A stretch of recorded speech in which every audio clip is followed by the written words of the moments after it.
कब कहां? बोले शरद पूर्णमासी की रात्रि में वृंदावन में हम रास करेंगे, वहां आओ और हमारे ऊपर विजय पाओ। सुनते ही कामदेव तो मुस्कुराई दियो। बोले ये तो बिल्कुल सीधा भोला पागल। अरे इसे ये पता नहीं किससे युद्ध होगा, किसको युद्ध के लिए आप बोल रहे हो? जगत विजयी कामदेव, ऋषि मुनि भी जिनके सामने ठहर नहीं पाए, उस कामदेव को जो भी दे रहे हो उसके अनुकूल देश पात्र, देश काल और पात्र, तीनों चीज। स्थान है वृंदावन, समय है शरद की रात्रि, और पात्र है कामना वासना वाली गोपी। बोले इसे तो मैं पराजित कर ही दूंगा। ठाकुर मुस्कुरा रहे हो। बोले पागल, अभी तू समझ नहीं पा रहे हो? अरे मैं जाकू मिटाऊं पहले वाकू पढ़ाऊं। हमारे भगवान जिसको मिटाते हैं पहले पढ़ाते हैं। बढ़ और बढ़ और बढ़, और जब आती है जड़ तो उखाड़ के फेंक देते हैं पौधे को, वो फिर दोबारा कभी दिखाई नहीं देता। समझ लो, बोलो वृंदावन बिहारी। कामदेव गए, अब शरद की रात्रि आ गई। सुखदेव जी कहते हैं राजा, भगवान पिता रात्रि शरदोत फुल्ल मल्लका दीक्षरंतुम मनश्चक्रे योग मायानुपासना। आज शरद की रात्रि को देख करके ठाकुर जी को स्मरण हुआ कि तो वही रात है क्या मैं अपनी प्राप्ति को वरदान हम कात्यायन व्रत वाली गोपियों को दी। रास करना है। अब रास तो बिना रासेश्वरी राधा रानी की कृपा की संभव नहीं। और देखने वाली बात है, यहां भागवत में श्री राधा रानी का नाम नहीं। बिना राधे की रास संभव नहीं, और यहां रास नहीं महारास, और फिर भी राधा रानी को नाम नहीं। क्यों? बोले परम धन श्री राधा नाम आधार, जाय श्याम मुरली में टेरत सुमिरत बारंबार। श्री सुख प्रकट कियो नहीं जब ही, जान सार को सार, जान सार को सार।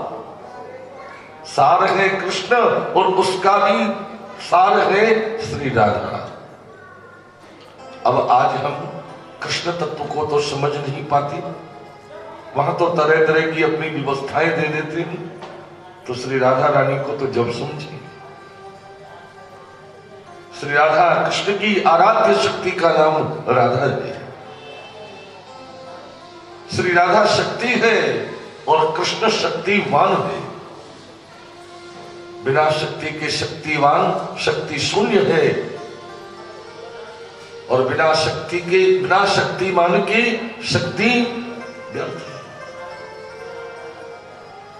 पर शक्ति भी उन्हीं को सुशोभित होती है जो वास्तव में उसके योग्य है, वो शक्तिमान है, वो कृष्ण है। एक अंते जो भवद्वैरा राधा माधव रूपकम, एक प्राण दो देही, और राधा कृष्ण स्नेही। मोय तो ये दो जान है। एक बार राधा रानी भगवान से पूछी कि आपका सबसे बड़ा उपासक कौन है, आपका सबसे बड़ा भक्त उपासक कौन है, कौन आपका भजन करता है? तो ठाकुर जी बोले, मेरो तो सुमिरन करे कैलाश निवासी, कैलाश निवासी शिव मेरे सबसे बड़े भक्त, सबसे बड़े उपासक हैं। अच्छा, शंकर जी आपका उपासना, आपका स्मरण करते हैं, और आप किनका करते हो? आप किनका करते हैं? बोले मैं तेरो सुमिरन करूं राधिका उपासी। मैं आपका स्मरण करता हूं। मोय तो ये दो जान ही वो दिन दिन दोषी। जो राधा और कृष्ण को अलग अलग समझते हैं वो महान अपराधी हैं, वो पाप करते हैं। मोय तो ये दो जान ही वो दिन दिन दोषी। एक जान ही में धरे संतन संतोष। लंका को कर कमलों में धारण करके गोविंद ने एक एक गोपी को नाम लेके जो बुलाई। जो गोपी जो कार्य कर रही है, गृह कार्य को छोड़ के दौड़ पड़ी है ठाकुर से मिलने के लिए। दो चार समझदार भी हैं, बोले हमें बुला रहे तो काम हुए को, जब भी बुला रहे तो नेक बंठन के चलो ना, सज धज के श्रृंगार करके। अब राजा श्रृंगार भी तो मन की सहायता से हुए, और मन मनमोहन की मुरलिका में भी तो कैसो श्रृंगार कियो है। सखी सब उल्टो कियो श्रृंगार, नार में लहंगा लीनो धार, और नाक में करण फूल लियो धार। हार कमर में पहन के कोठन सुरमा सार, कोठन पे पैदी धरी भई श्याम रतीना। उल्टो सुल्टो श्रृंगार करके भगवान के पास में जो पहुंची, ठाकुर जी देखे तो मुस्कुरा दिए, वाह भले आई। बोले ही स्वागतम ओ महाभागा प्रियम किंकरवानवा यस्यानामयं कच्चित् ब्रूतागमन कारण। स्वागत है आपको, भले आई। प्रियम किंकरवानवा, बताओ मैं आपकी कहां सेवा करूं? थक गई हो तो पग दबाऊं, भूख लगी हो तो फल खिलाऊं, प्यास लगी हो तो जल पिलाऊं, गर्मी लगी हो तो हवा करूं, बताओ मैं आपकी खुशी के लिए क्या करूं? सुनते ही गोपिन को तो अभिमान है।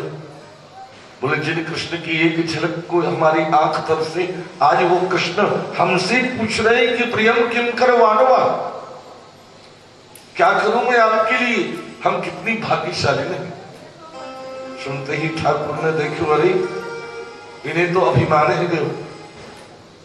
अब जब तक अभिमान नहीं जाए तो फिर हमारी प्राप्ति की पात्र कैसे हों? तो ठाकुर जी पूछ लिए ब्रजस्यानामयं कच्चित् ब्रूतागमन कारणम। गोपियों ब्रज को छोड़ करके यहां आने का कारण तो कहो कि आप यहां क्यों आई? लो बुलावे वालों पूछ लो क्यों आई। अब ये तो बुलावे वाले को ही पता होगी क्यों बुलाई। अरे भाई तेने बुलाई तो हम आई। गोपी जब नहीं बोली, भगवान बोले कि मुझे पता क्यों आई हो। वृंदावन देख भी क्यों आई हूं ना, तो वृंदावन को माली बनमाली तो मैं हूं। हम दिखावेंगे वृंदावन, देखो कितना सुंदर है। दृष्टम वनम कुष्मितम राकेश कर रंजितम, यमुना नर नीलैर यत्तरुपल्लव शोभितम। कितना सुंदर है वृंदावन। लता पता कैसी झुक रही है, तिन पे कितने सुंदर फूल खिले हैं, उन पर कैसे मत भई भौरा गुंजार करे हैं। यमुना की ओर तो देखो कैसे हिलोरे लले की बह रही है। 3 प्रकार के कमल खिले हैं, श्वेत पीत नील। यमुना की बालुका की ओर तो देखो कैसो जगमगाहट करे हैं, मानो तो कोट चंद्र को चूर्ण करके बिछा दियो। देख लियो वृंदावन, अब जाओ अपने घर। क्यों आ गई यहां? देवियों एक बात बताऊं, कोई भी काम करो ना तो देश काल पात्र देख के करो। आप तो बिल्कुल बावरी हो जो रात में यहां आए हो, वो भी जंगल में, वन में, अच्छी बात नहीं है। रजन्येषा घोर रूपा घोर सत्व निषेवता प्रत्याद भजन्येहम स्थेहम स्त्री भी सुमध्यमा। या जंगल में तो बड़े बड़े हिंसक जीव रहे, तुम स्त्री हो डर जाओगी, या लिए अपने घर जाओ। गोपी जैसे सुनी ना, भगवान बोले तुम यहां आ गई, कछु घर की चिंता है कि नहीं? अरे गैयान को दूध काढ़ के नहीं आई हो, गैयान के बछड़ा रमामते फिर रहे होंगे, जाओ उन्हें दूध पिलाओ, नहीं तो कल काले की जाओगी। तद्यात्माचरम गोष्ठम शुश्रो श्रद्धं पतिं सती क्रंदन्ति वत्सान वाला तान पायत दुह्यता। फिर कह रहे तुम तो यहां आ गई, घर वाले की चिंता है, क्या कर रहे होंगे? मातरः पितरः पुत्रः भ्रातरः पतियश्च वा विचिन्यन्ति यपश्यन्तो मातरं बन्धु साधुषु। तुम्हारी मैया बाप भैया सब तुम्हें नहीं, घर में नहीं पाएगी, ढूंढते फिर रहे, जाओ उन्हें धैर्य बधाओ, अपने घर जाओ। गोपी तो जैसे सुनी न, फिर भगवान बोले अरे आप अपने को भूल रही हो, आप कौन हो? पहचानो अपने को, आप पतिव्रता हो। और एक पतिव्रता के ये लक्षण नहीं जो आप दिखा रही हो। पतिव्रता को कर्म है पति की सेवा करनो, पति के माँ बाप की सेवा करनो, पति के परिवार को सम्मान करनो। जो स्त्री अपने पति को सम्मान कर रही, उनकी यहां भी पढ़ाई हुई और अंतिम समय पे स्वर्ग की प्राप्ति हुई है। और जो स्त्री अपने पति को अपमान करे, उनकी यहां भी बुराई है और अंतिम समय पर यमदूत उनके स्वागत के लिए तैयार रहे। अस्वर्गमय सस्यं च फलवो कृच्छिं भयावह जुगुप्सितं च सर्वत्र औपपत्त्यः कुलस्त्रियः भवता भजस्व दुर्वग्रे मा त्यजाशमान् देवो यथादि पुरुषो भजते मोक्षु। प्यारे, घर के समस्त सुखों को छोड़ करके हम तेरी चरण शरण में आई, आपके पास आई। ये आपका जो कार्य है ना, ये शोभनीय नहीं है। अरे अपने पास तो अपना शत्रु भी आवे तो आपको सम्मान करना चाहिए। हम तो आपके प्रेमी हैं, आप हमें अपमानित करो। आप बधिक बन गए। बधिक जैसे बंसी बजा के मृगों को बुलाता है, और मृग जब आ जाते हैं तो तीखे तीखे बाणों से उनके हृदय को विदीर्ण कर देता है। ऐसे ही पहले बंसी बजा के हमें बुलाई और शब्द रूपी बाणों से हमारे हृदय को बीत रही हो, अच्छी बात नहीं लगे। ठाकुर जी बोले मैंने तो तुम्हें नहीं बुलाया।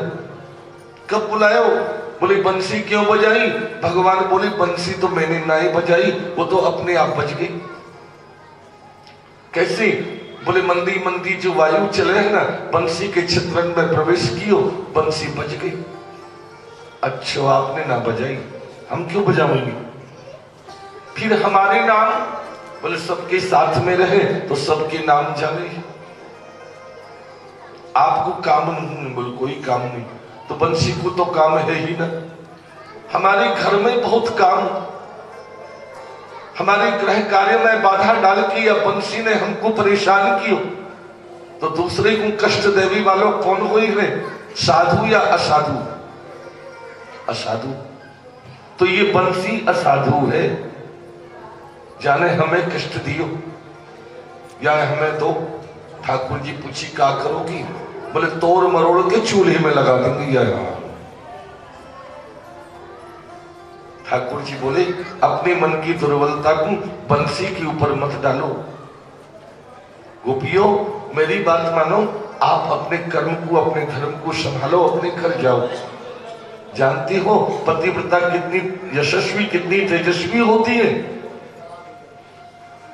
एक बार कहूं पतिव्रता को बालक कहीं ते खेल तो आयो, और इनकी श्रीमान जी आई कहीं से बाहर से काम करके आके इनके पांव पर जंघा पर सिर रख के सो गए। अभी वो सोई है कि वो बालक खेलते खेलते आए गए, आगे बढ़े हैं अग्निकुंड की तरफ जा रहे हो। अग्निकुंड तो जानते हो ना, काई थे कहे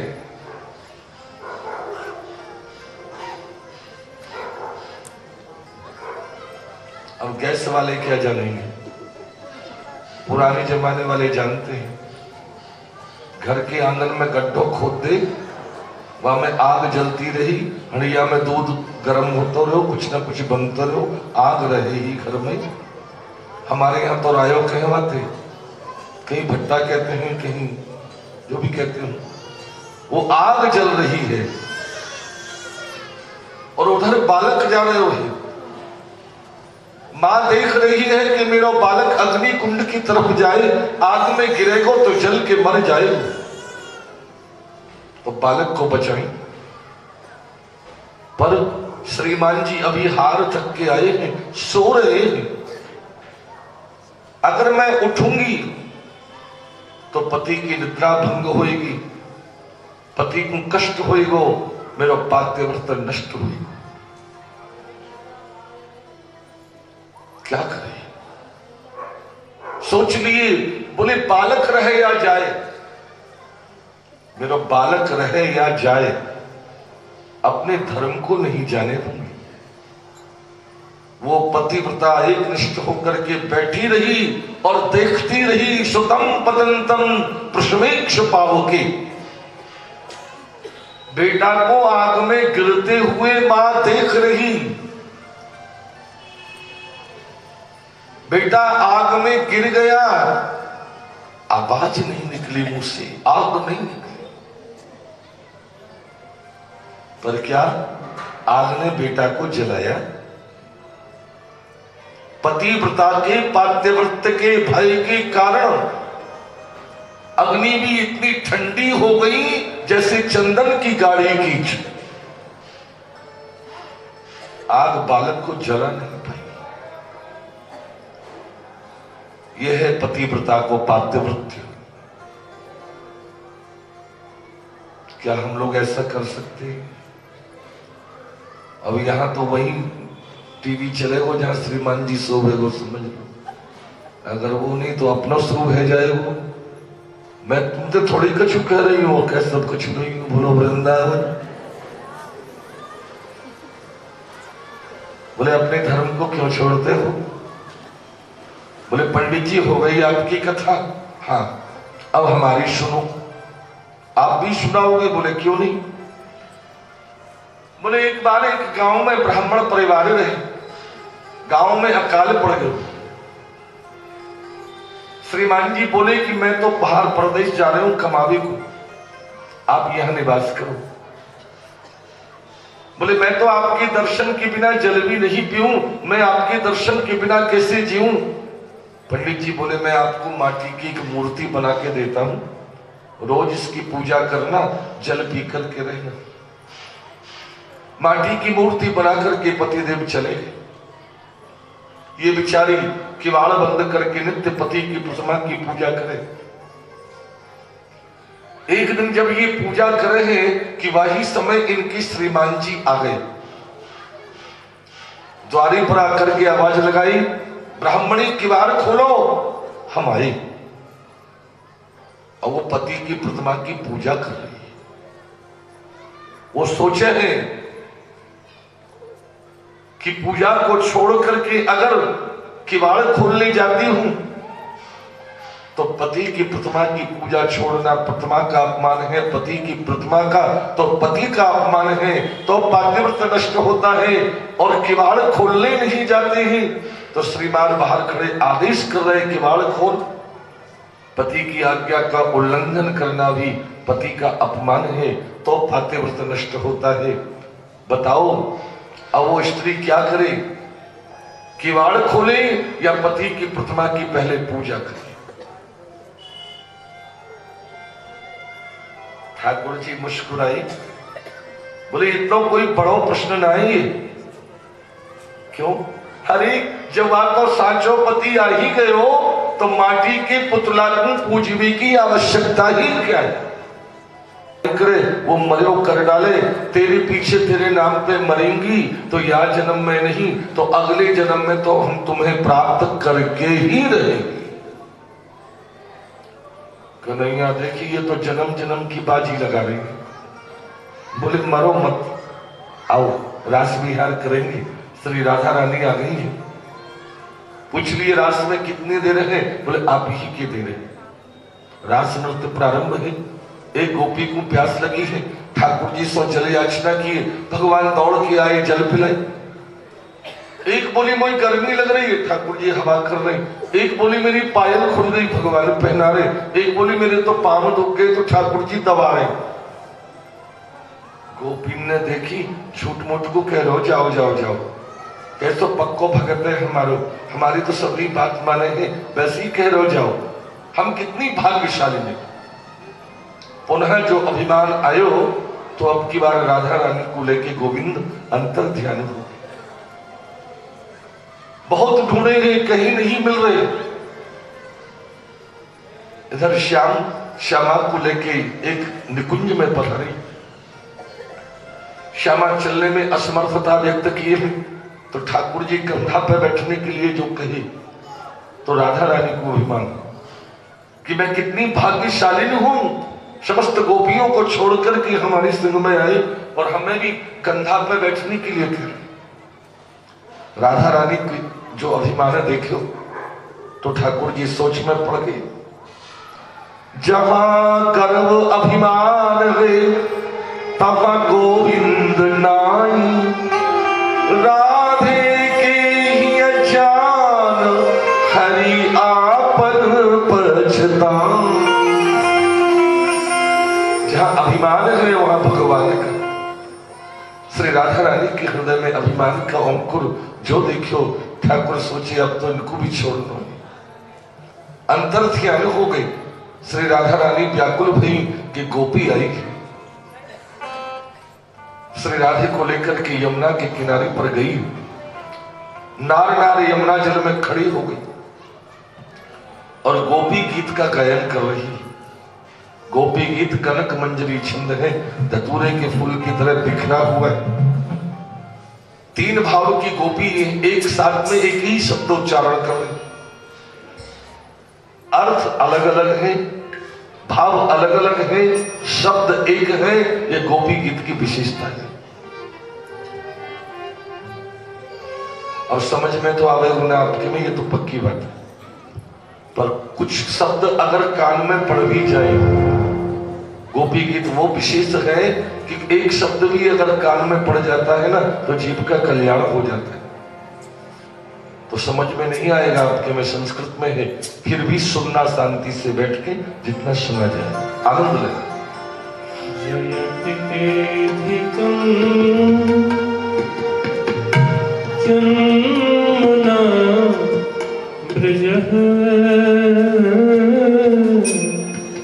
श्रयत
छह शास्त्रों का सार है 17 पुराण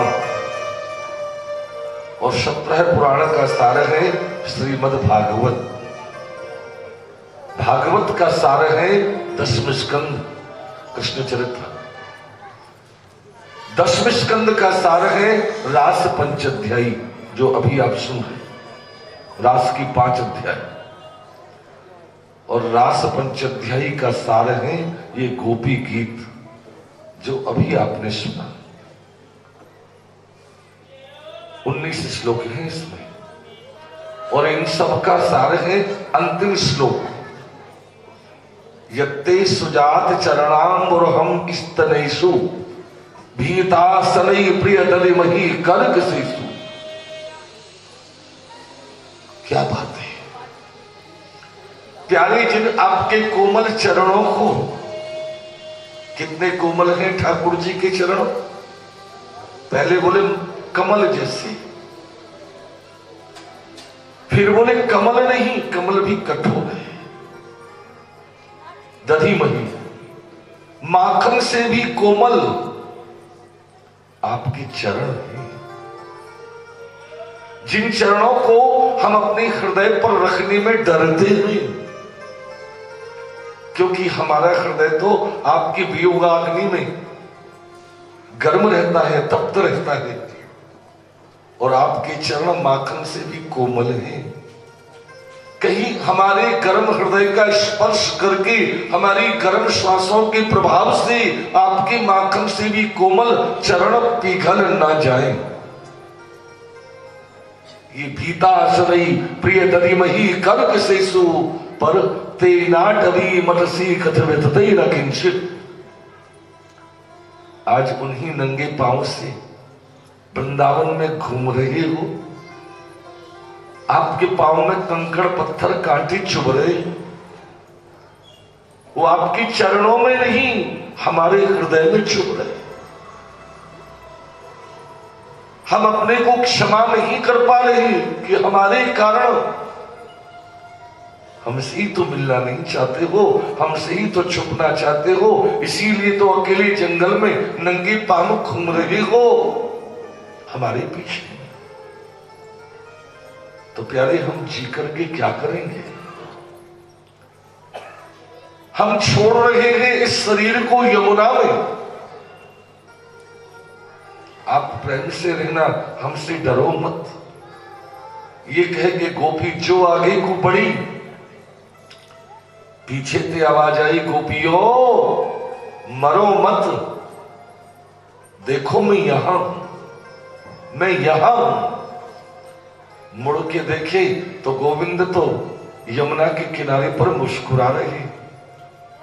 गोपी दौड़ करके गई, ठाकुर से मिली है और अपनी अपनी ओढ़नी उतार करके बिछाई। इतना ऊंचा आसन बना कि सिंहासन हो गया, ठाकुर जी को उठा के बिठाना पड़ा। अब गोपी कह रही है, प्यारे जब हम आपसे कुछ ज्ञान नहीं चाहते तो आपने ज्ञान दियो, अब आपसे कुछ प्रश्न हैं उनके उत्तर दे दो। ठाकुर जी बोले पूछो। बोले एक भजते न को भजे, एक बिन भजते न जानो। एक भजते की भजना करता है, आप मेरे से प्रेम करते हो, मैं आपसे प्रेम करता हूं। और एक प्रेम करता है, दूसरा नहीं करता। और एक प्रेम करता है, दूसरा मारता है। ये कौन है तीनों? बता दो जरा। ठाकुर जी बोले, जो भज तिनको भजे, अरे वह निज स्वार्थ बस। जैसे पशु परस्पर चाटत सुख मानत अन। जो भजते की भजना करता है, आप हमसे प्रेम करते हैं, हम आपसे प्रेम करते हैं, आप हमसे प्रेम नहीं करते तो हम भी आपसे नहीं करते। ये प्रेम कैसा है? बोले स्वार्थी प्रेम है, पशुवत प्रेम है। जैसे एक पशु दूसरे को चाटता है, वो भी उसे चाटता है, और यदि वो सींग दिखाता है तो वो भी लड़ने को तैयार हो जाता है। स्वार्थी प्रेम है ये। और एक प्रेम करता है, दूसरा नहीं करता। ये कौन है? बोले ये माता पिता है। पुत्र कुपुत्र है, सुपुत्र है, सेवा करे ना करे, आज्ञा माने ना माने, ये बाद की बात है। माँ बाप तो सदैव अपनी संतान की मंगल कामना ही करेंगे। माता पिता कभी संतान का अमंगल नहीं चाहते। और एक प्रेम करता है, दूसरा मारता है। ये कौन है? बोले संत और बिच्छू। एक बिच्छू पानी में बहता हुआ जा रहा है। संत देख रहे कि एक जीव पानी में बह रहा है, डूबेगा तो मर जाएगा, तो बचाओ। बचाने के लिए बिच्छू को महात्मा ने हाथ पर उठा लिया। अब पानी में भीगा हुआ बिच्छू क्रुद्ध है, संत के हाथ में डंक मार दिया। संत का हाथ हिल गया, बिच्छू गिर गया। संत ने फिर उठाया, फिर डंक खाया, फिर उठाया, फिर डंक खाया। डंक मार मार करके बिच्छू संत के हाथ को घायल कर दिया। पर वह रे संत बिच्छू को मरने नहीं दिया, किनारे पर लाकर के रख दिया। कोई देख रहे, बोले ओ महात्मा, इस दुष्ट बिच्छू ने डंक मार मार करके तेरे हाथ को घायल कर दिया, आपने इसको मर क्यों नहीं जाने दिया, क्यों बचा लिया? संत बोले प्यारे, आज यदि ये मर जातो, आज यदि ये मर जातो तो ये जीत जातो, मैं हार जाता। क्यों? क्योंकि ये अपनो कर्म करे है, ये अपनो कर्म करे है और मैं अपनो कर्म कर। भिक्षु का तो कर्म ही है डंक मारना, और संत का कर्म है दया करना।